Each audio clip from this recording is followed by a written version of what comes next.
here's what I'm afraid of. I am always deathly afraid of being derivative of anybody else. This video is a comment on YouTube, and 1 million people have made this video, but I'm going to make my version of it.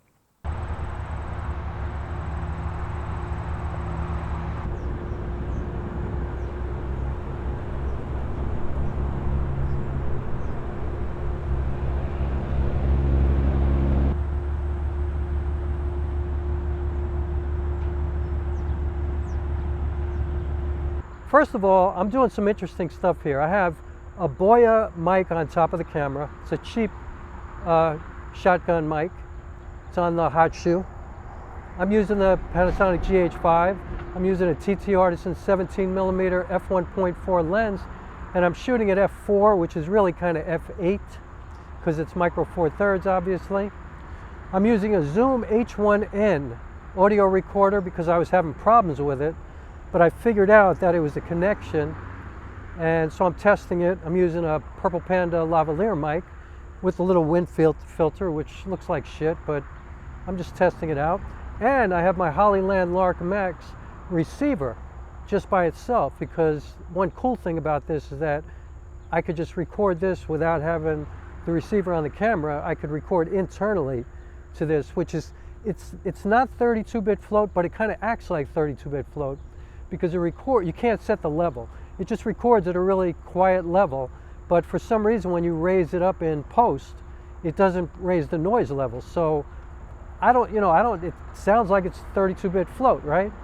But I don't think it is. So that's all that information, the technical stuff. Oh, I'm shooting at Vlog, which I always do. And oh, I am a person, so are you. This was my production company when I was in the music business, and I'm still using it for my movies. So that's what that is. Now, I certainly know that I am inspired by so many artists, and I know where my work comes from. Everything that I do comes from the people that I grew up watching and listening to and paying attention to, and all of the amazing artists that influenced me. And, I developed a style of music, a style of theater, and a style of filmmaking that I think is not really like anybody else. And of course I know that, everything's been done and everybody's just kind of like a new take on stuff that has already happened, and, there's only 12 notes on a piano and, blah, blah. I know all that stuff. First of all, this is the worst possible time to record a video. Like, it's the middle of the day, the sun is right there over the top of my head, it's probably exploding off of my shiny baldness. It's the worst time, but I like this little foreground stuff here. You could see that I just got off the road and, just stopped. There's like this gigantic, what used to be a foundation of a building. There's nothing here. It's just a big flat concrete slab. And so I just want to make a comment on YouTube real quick, because I am working on a project right now where I'm actually recording myself every day. So what I want to talk about. One thing I wanted to talk about today was people have problems talking into the camera. And I see a lot of videos with tutorials, I guess, about how to feel comfortable in front of a camera. And I just want to talk about it real quick, because I don't think that there's any tutorial in the world that can really help you with that. But I don't want to be like anybody else. I don't want to copy trends. I'm not watching social media to see what else is going on. I'm not looking at other artists' work. Like, I watch films all the time, but I'm not watching them to see what I should do. I'm watching them because I love stories, and I love filmmaking. I go to the theater. I love plays. I love to see what people put up on a stage live. It's like it's a miracle every time somebody creates a story and then gets people together or does it alone. Like in my case, I'm a solo theater artist, but when people put an ensemble together and then they develop it and then they put it up, get it up on its feet and put it in front of an audience, it's a pure miracle to me. Same thing with a film, It's just astounding when somebody actually comes up with an idea, and a month later or 6 months later or 6 years later, in my case for a couple of my plays, they get it up on their feet and it runs in front of an audience and you get to share the work. That is amazing to me. an unbelievable accomplishment that many people never get to finish, to complete something, you know? And I think I'm going to do it for, I'm not sure how long I'm going to do it. Originally, I was going to do it for a full year, but I don't want to wait that long to complete this project. So I'm going to record myself every day until I feel like I'm done. I think, first of all, I'm lucky because I'm an actor. So I'm used to it. I'm on stage. I'm in front of the camera. I do this all the time for a living. So for me, it's like second nature, and I love it. And as you could probably tell, I can't shut up sometimes. I don't know how to tell a short story. It's easy for me to talk into the camera. But I will give you a few tips. But it's even more astounding when you complete something that is original and comes from you and is not, you know, like you modeling somebody else and following the steps that someone else does, you know? Like, I remember when I first started watching YouTube, I was wondering why everybody is going, "What's up, everybody?" And I'm like, what is this? You know, like, why does everybody do that? And then I realized that was like a Peter McKinnon thing. Except that like, I thought it was a joke. But then I realized that people were doing that on purpose because they thought that's how you succeed on YouTube. And so today, what's on my mind is that I recently, suddenly out of the blue, over the past few months, had some success on YouTube. And I use that term, you know, lightly. Like, it's not success compared to most people, but I suddenly got to 1,000 subscribers. Thank you so much. And now I'm trying to get these watch hours, right? And these watch hours crawl along like a roach, like they just don't move, you know?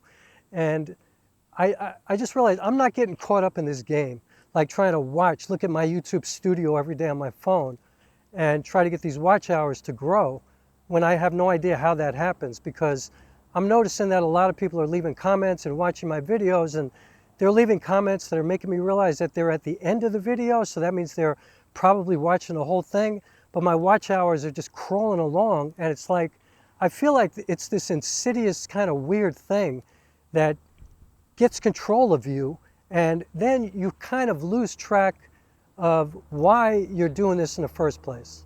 So in the theater, I work as a solo theater artist, which means I'm the only person on stage. And I often play multiple characters. And when I do that, I literally envision people standing in front of me. Like, I'm having all these conversations with all these people, and I am picturing them like I'm looking into their eyes. I see their bodies, I see their facial expressions, I see their body movement, all of it. I see it in my head. And so I kind of get lost in what's actually around me tangibly. I get lost in that world. And that helps me a lot. And I use that when I'm talking into a camera. Like, I don't see the lens, you know, I don't see the camera once I start talking. You know, I'll choose a friend of mine, or I'll choose somebody who I want to talk to, and they replace the camera. So right now I'm looking at the lens and the camera, but really I'm looking at somebody's face. And then I noticed that all the reviews started to become the same, and, you know, so all these, I mean, they're all amazing, you know, like, these are really, really talented filmmakers, in my opinion. But I hate to say that they're all doing the same thing, you know, most of them. You know, they read you all the specs, they show it to you on the screen, that, you know, maybe they inject 1 or 2 or 3 kind of original ideas in a video, but overall, they're all exactly the same. And like I always say, how many videos can you watch on a lens, you know, or a camera? Like, it's the same video over and over and over again, you know? How many can you watch? Like, it's something that I am, like I said, deathly afraid of ever being like anybody else. Maybe picture yourself in a room with a bunch of people. And so you're talking to a crowd, and, you know, but it's not really happening, so maybe you don't feel nervous about that if you would generally feel nervous about it. So just picture maybe yourself at a holiday gathering with your family. You know, maybe you're around the table for, you know, a Friday night dinner or Thanksgiving or whatever, you know, somebody's birthday celebration, or just your regular dinner, or eating lunch with a friend in a restaurant, you know, something like that, eating breakfast with somebody.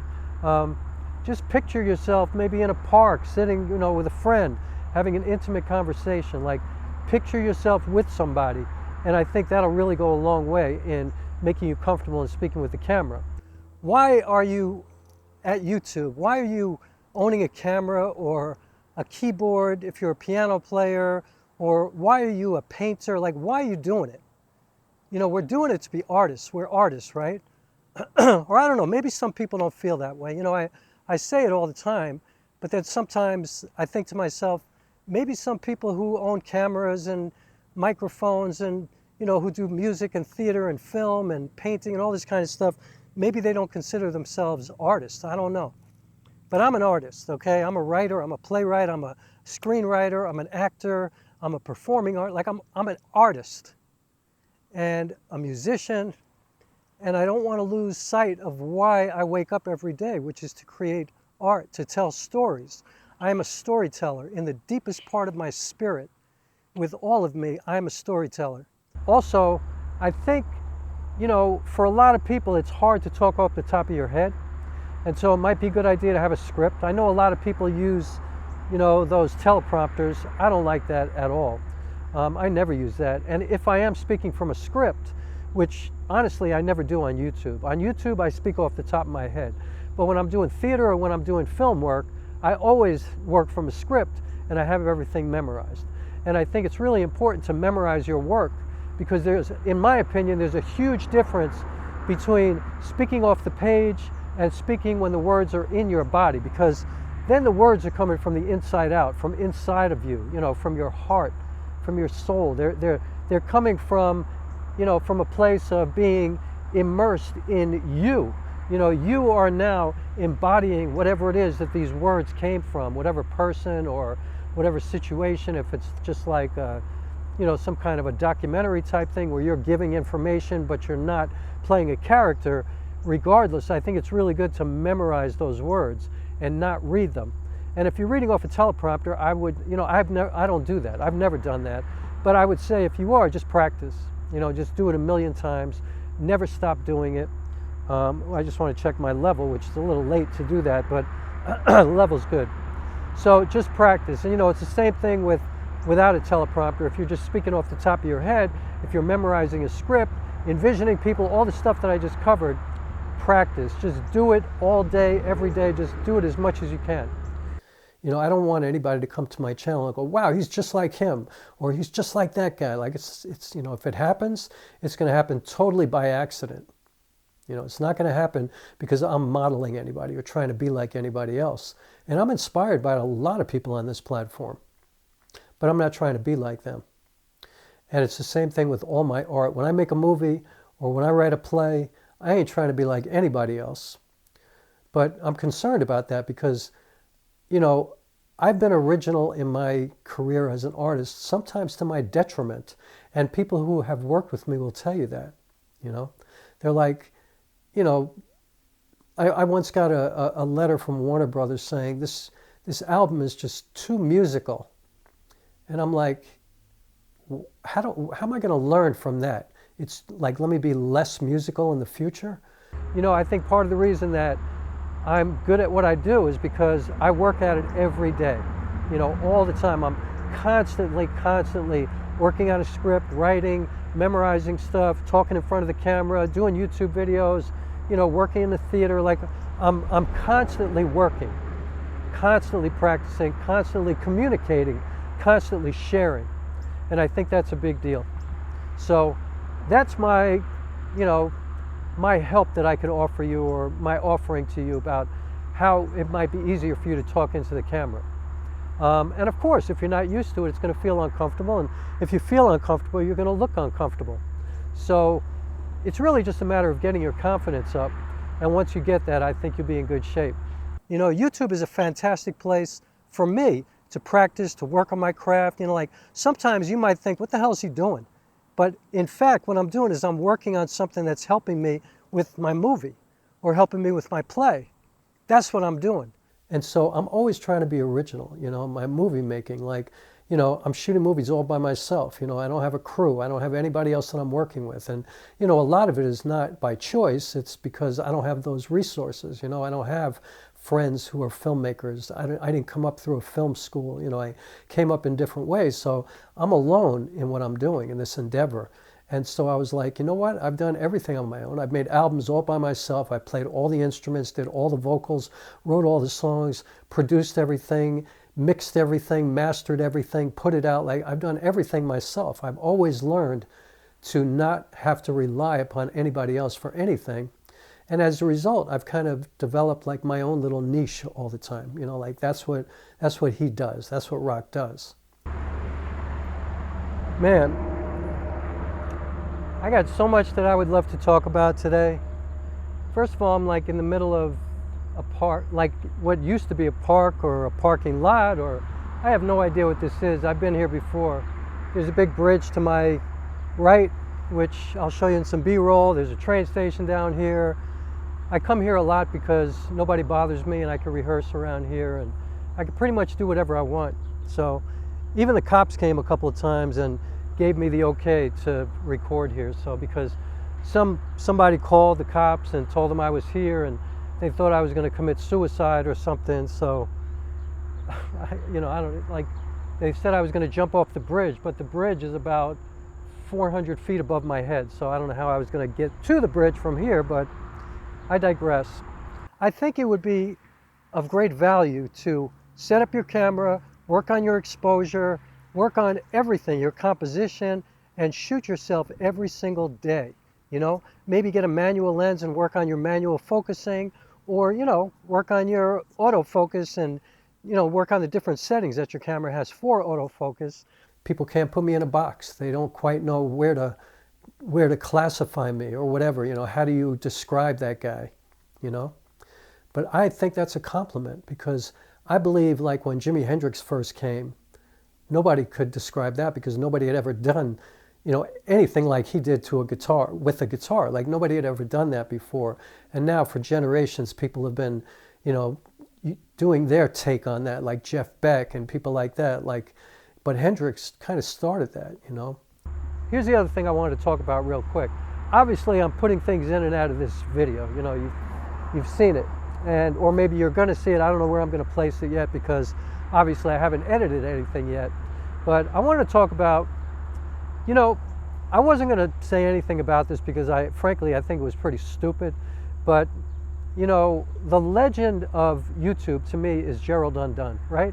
If you're in the camera space, the filmmaking space, the technology space, but technology about cameras, you know who Gerald Undone is. And this morning he did like a typical clickbait video. He said something like, you know, change this setting in your camera.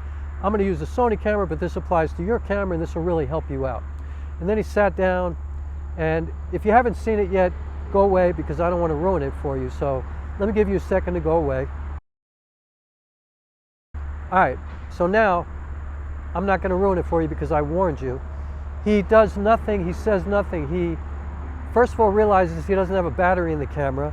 So he says, oh, I got to get up and get a battery. Then he gets up, and then that begins a series of events in his house where he's like talking to somebody, I'm assuming his wife or his kid or somebody, and he's telling them how to make, you know, cookies or brownies or something like that. And then he slips on vinegar, and he doesn't know why the vinegar's on the steps, and he's on the floor, and he's all wet. And then eventually he comes back to the camera about 10 minutes later, and he doesn't even remember what he was talking about. And then he remembers, and then the memory card shuts off.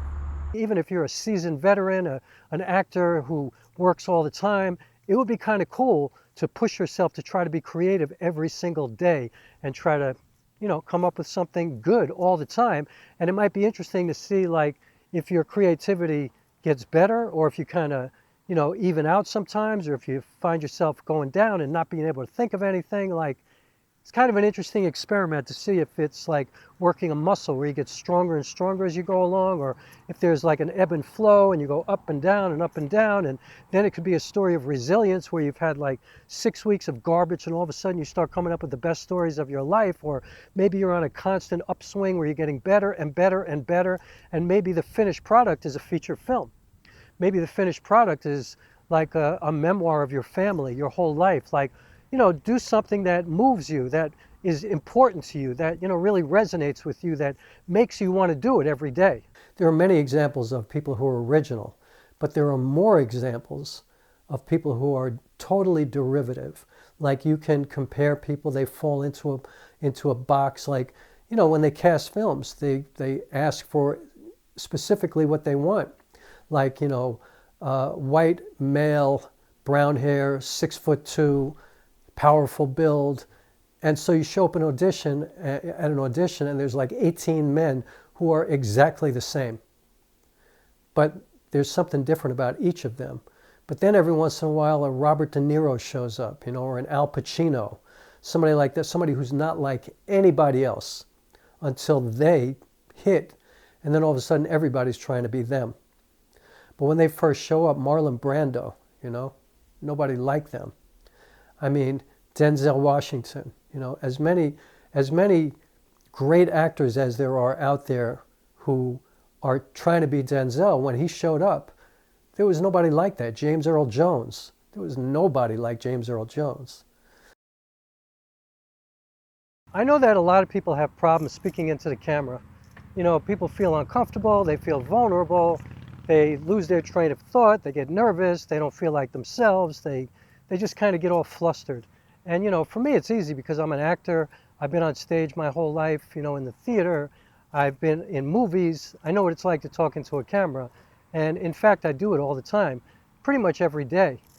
I don't know why he did that, because my first reaction was, what the fuck? Like, I can never get these 10 minutes back in my life, But then I thought it was kind of brilliant, because I feel like, and I've talked about this before, like I feel like the YouTube is changing a lot, especially in the filmmaking camera space, the technology space, but I think overall it's changing quite a bit. And I've seen Gerald Undone do a few videos recently where he seems really frustrated. He seems like, I don't know, like I can't speak for him obviously, and I don't even know him. I know nothing about him besides what I see in his videos, But I do know that he has like 450,000 subscribers. And so the first thing I want to say about that video is that it showed his privilege. So that's, I'm always going for the best version of me, and that's it. And that's why I'm not even looking at anybody else. That's why I don't scroll through social media. I don't look at what other people are doing. I don't do that. I do spend a lot of hours watching HBO and Showtime and Netflix and things like that. And Tubi TV, I'm looking for independent films, stuff that's not just studio made, because I'm trying to find really individual, cutting edge people who don't even have access to pop culture.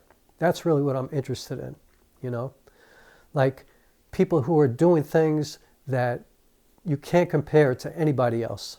You just can't, because it's totally unique. Maybe if you have multiple cameras, work with micro four thirds and APS-C and full frame, work with different focal lengths if you have different lenses, or if you're challenged and you only have one, like phone, if you only have a phone, or if you have one camera with one lens, or if you have a camera that doesn't have interchangeable lenses, or if you only have one interchangeable lens or whatever, then use that as a good limitation to, try to create something unique every day, or try to create something that's consistent every day, but you have something else to talk about all the time. I'm not here trying to be the best YouTuber, and that's just me. I'm just not doing that, Now, I'm hoping that people find what I do interesting and of some kind of contributing energy towards them. Like, I hope people get something out of what I do, and of course I want it to be entertaining. I want it to be interesting. I want it to be something that compels you to come back. But I also know that I'm not for everybody. I'm not the funny guy. I'm not the crazy guy. I'm not jumping off of buildings or making jokes or pranking people and stuff like that. That's not the kind of YouTube person I am. I'm pretty serious. I'm intense. I've lost plenty of friends because I'm too intense. Why are you so serious all the time? Why you got to talk about racism all the time? Why you always got to do that? Like, why can't you just have some fun? People have been saying that to me my whole life, okay? I'm not that guy. I'm this guy. I'm this person, this human being. He knows that he could put out any video and everybody on the planet is going to watch it, and he's going to get paid for that video.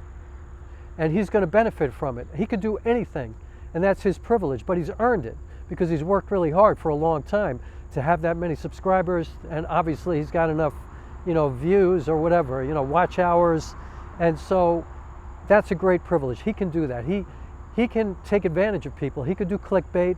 He could put up something that is so inane and so useless and so nothing.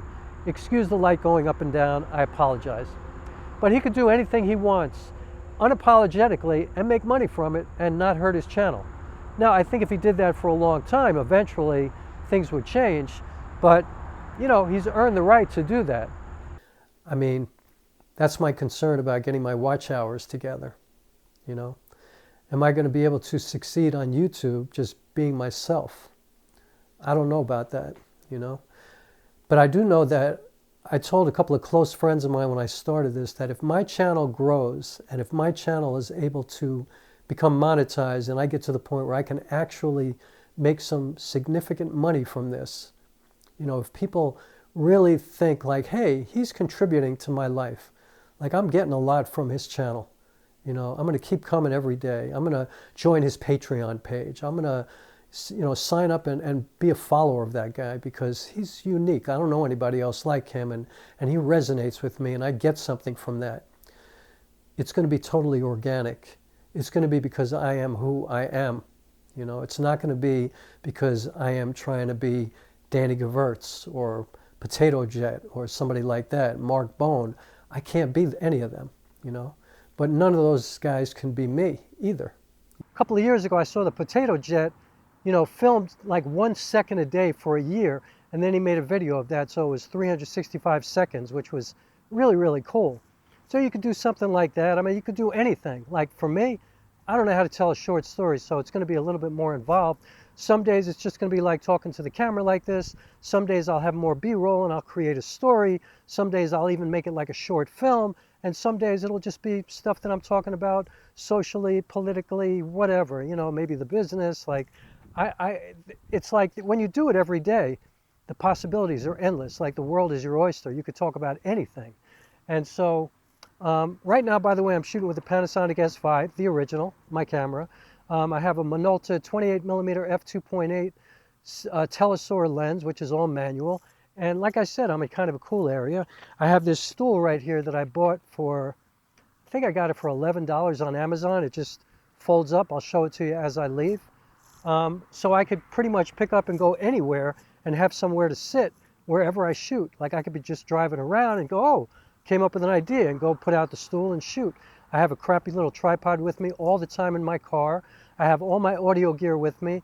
You know, like I've said before, I always carry my camera with me every single day of my life. The other thing is this.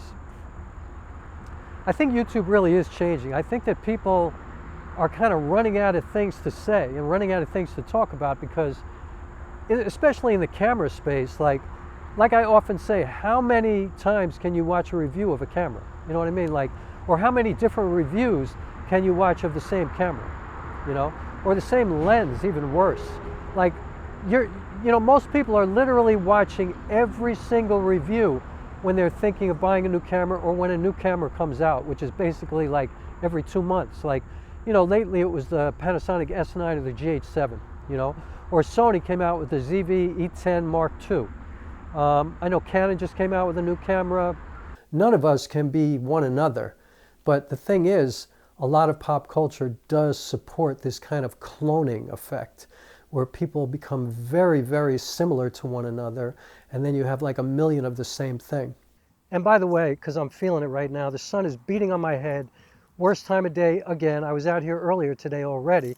The sun feels like it hasn't moved. It's only about an hour and a half later. And so, yeah, this is not the time to shoot. The sun is like beating off my bald head, but this is kind of beautiful behind me, these wildflowers out here on the highway. But I digress.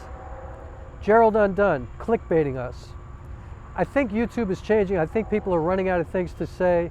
I think that every other video I see now is like how to succeed on YouTube, how to do better, how to get views, how to do this, how to do that. But with regards to cameras and lenses, like, it's getting kind of dry, yo. Like, there's not much more to say, you know what I mean? Like, and what's interesting is that the Panasonic GH7 just came out with a camera that you could use with an Ari. You know, like it's got Ari Alexa color in it. And, you know, the reviews are really good. So how much further can these cameras go? You know, it's got phase detect autofocus. Supposedly it's stellar, just as good as Sony. It's got great, you know, dynamic range. It's got beautiful colors. It's got incredible stabilization. I'm sure Panasonic's going to come up, you know, with a full frame equivalent because that's micro four thirds. But how much further can these cameras go? You know, now I guess next is going to be the bodies.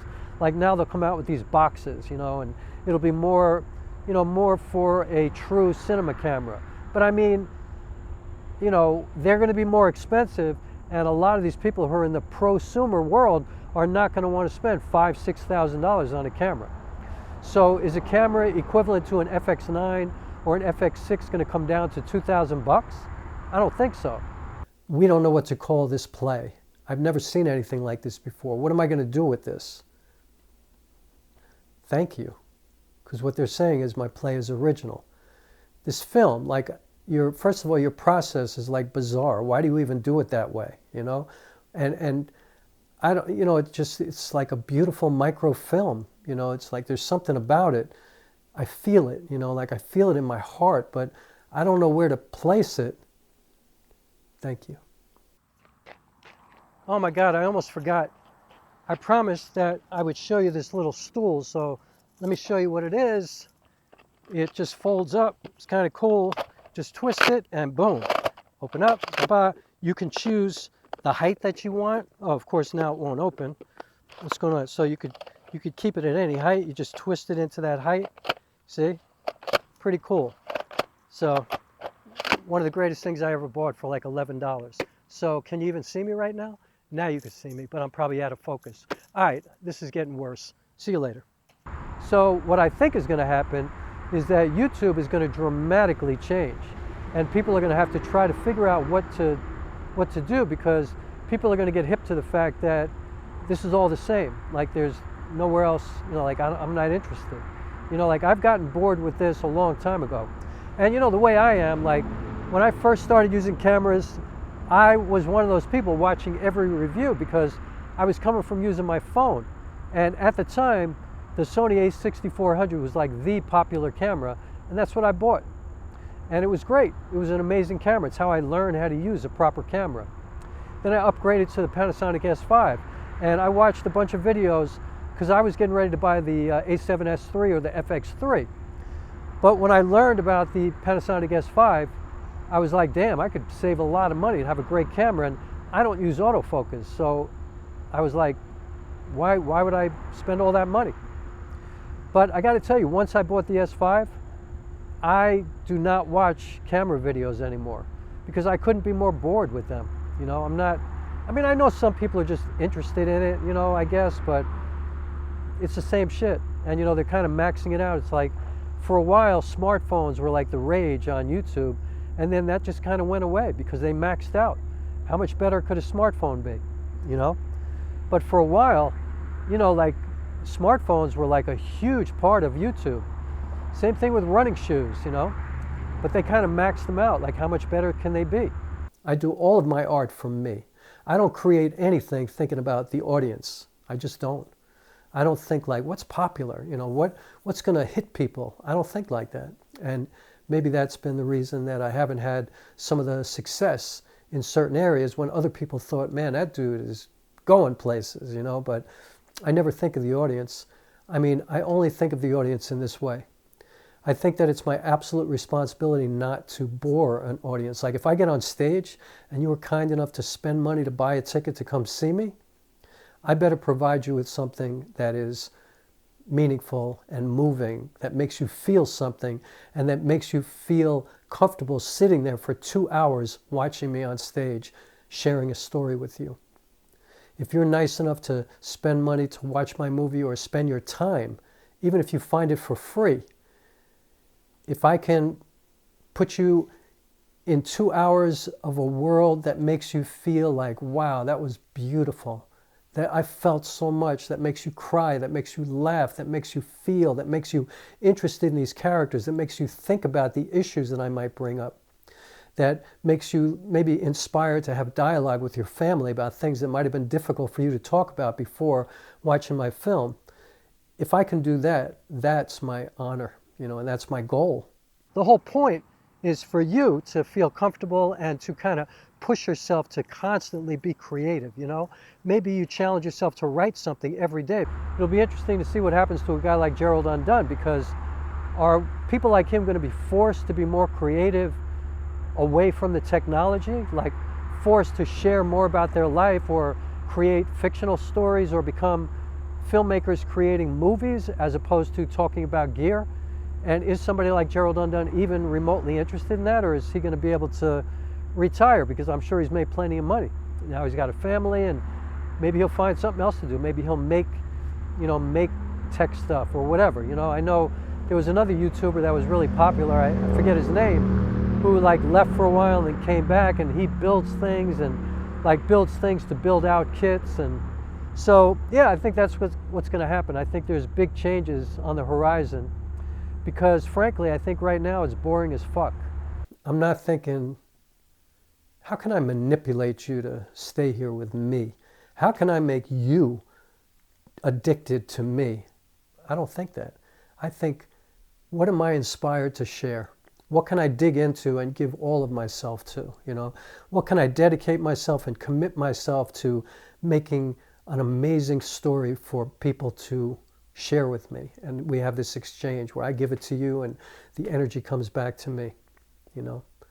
I mean, that's what I think about. What moves me? What consumes me? What keeps me up at night? What am I thinking about constantly when I'm in the shower, when I'm cooking, when I'm running, when I'm doing anything? That's what I should be making stories about. Not, oh my God, he did that and it got 27,000 views. I better do that. Don't just do anything that you don't care about that's going to make you, feel even more challenged in getting it done. Like, try to choose something that, maybe try to choose one thing that you're going to carry through for an entire year. Make Art Now is a great channel, because that guy's constantly evolving, and he does stuff that's like a movie, but he's talking about tech. But, he moved away from a lot of stuff that he was doing, I think a lot about James Matthews, who used to do these incredible videos, and I haven't really seen him that much on YouTube. So I do think a lot of people, I feel like Potato Jet has evolved, and I think a lot of it is that he was willing to share his family with us. You saw him go through his relationship and his engagement and then his wedding and, all of his friends and his coffee shop, and it wasn't so much about tech anymore. And when he does a tech thing, he figures out a really interesting way to do it. Like, he goes to the company that made it, like he did some stuff about anamorphic lenses, and that was just not your typical sit in the studio and talk about specs and go out and shoot some B-roll. It was like really much more interesting. So I'm concerned. It's going to take me a while. So if you love me, join my Patreon. That would be awesome. Or I think you can even give gifts here now. I don't know how that works yet, but I know that when I got 1,000 subscribers, I got like semi-monetized at that point. So I think you can leave gifts or tag. I don't know what it's called, but I got to get educated on that. But mostly, I hope that you find that I'm really respectful of you, that I'm considerate of your time, and that I don't take for granted that you would stop even one moment of your life to come here and watch me. That's how I've always felt about my theater, my filmmaking, my music, my anything. When somebody comes and listens to me or watches me, that is a complete privilege for me, and I don't take that for granted, and I honor that with every ounce of my spirit, with all of me. When somebody gives to a fundraiser or gets to my Patreon team or something like that, I just take that as the highest praise, the highest honor. Like, they feel like I'm worth that, this person thinks that I should exist as an artist. That's amazing to me. So I guess that's how I'm trying to grow my watch hours, just by being myself. And I'm just going to continue to do it the same way, but I am concerned about it. It's probably going to take a long time, but I hope you'll hang in there with me and continue to watch. And I promise you, I will continue to do the best I can. And, some days there's going to be beautiful B-roll, and, I'll make like little short films and stuff like that. And some days I'm just going to sit here and talk to you like this, because that's cool too. Plenty of people have wildly successful channels just doing podcasts, just sitting there with a microphone talking, or talking to somebody else, or talking to you about health or whatever. Like, there are doctors and psychiatrists and people talking about how to have a friend or why you're lonely for 2 hours, and people watch it. So and then there's Peter McKinnon and people like that who make these epic films, Brandon Lee and Mark Bone and Danny Gewirtz and people like that, like Potato Jet. there are people who really make exciting work on YouTube too. So I think these great YouTubers are going to be challenged moving forward to come up with some shit that's a lot more interesting, you know? Like I even see like, what's his name? Terry, I forget his name, but you know, a guy who's got kind of a cool vibe. One of the few black high-level YouTubers in the camera space, and I noticed that he's doing more creative kind of stuff, making movies, you know, and he's even saying he's putting himself out of his own comfort zone, which I think is really cool and smart, you know, because like I said, the tech thing, how much longer are you going to be able to just talk about the specifications of a camera, you know? And you know, I think people are finally getting to the point where they're realizing, like, I can never get these hours back in my life. Like, I know all this stuff. I don't need any more of this information. I hope that whatever it is that you want to call what I do, however you want to define it, I hope that it moves you and resonates with you, because that's always my intention with everything that I do. So I'm not pleading for support. I'm just telling you that that's the way I always am. That's how I do, you know.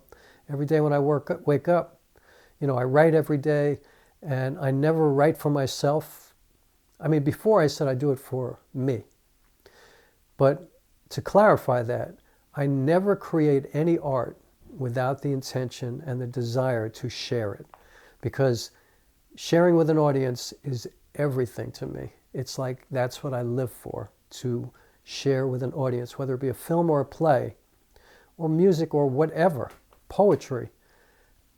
It's just sharing it with people. You know, I love being live in front of a live audience, but I also love sharing my movie and then hearing the feedback, you know, and knowing that people are watching, you know, having these screenings, like, you know, recently seeing my movie on a big screen in front of a, you know, in a real theater with an audience was thrilling for me, absolutely thrilling. You know, I don't ever create art and then keep it to myself, ever. I can't even imagine why anybody would do that. All I want to do is share it. That's it. You know, I want to share myself with people, because I feel as an artist, that's what we're responsible to do.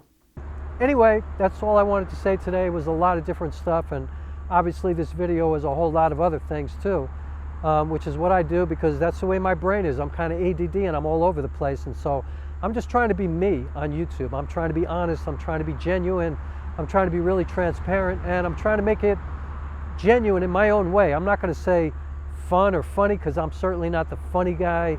You know, I'm pretty intense, I'm pretty serious all the time. I'm the guy people are always saying, why don't you smile more? You know, why don't you joke around? You know, why you got to talk about racism all the time? You know, why you got to do that? And so the answer is because that's who I am, you know, and I'm not a comedian and I'm not a funny guy. So, and by the way, people who know me well know that I like to prank people.